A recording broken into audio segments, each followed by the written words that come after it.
Alright, anyone dealing with the KitchenAid dishwasher, roughly 4 years old,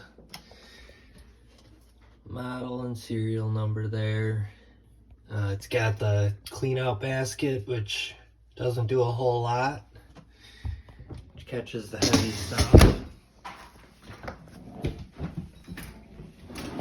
It was throwing the 8 pause, 1 pause code.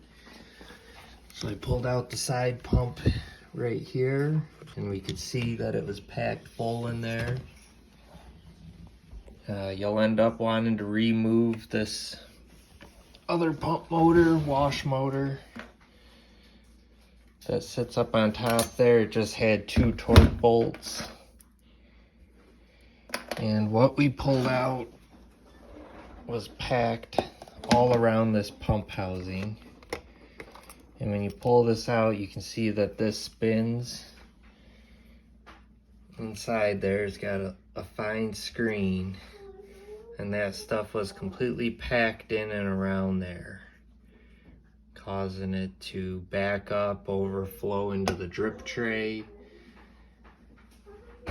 So anyone else that's dealing with this, there's not a whole lot out there as far as the help chat groups. They just tell you the basics, but you actually need to pull the dishwasher apart and clean this out. It looks like all the O-rings are pretty durable and should go back together pretty easy.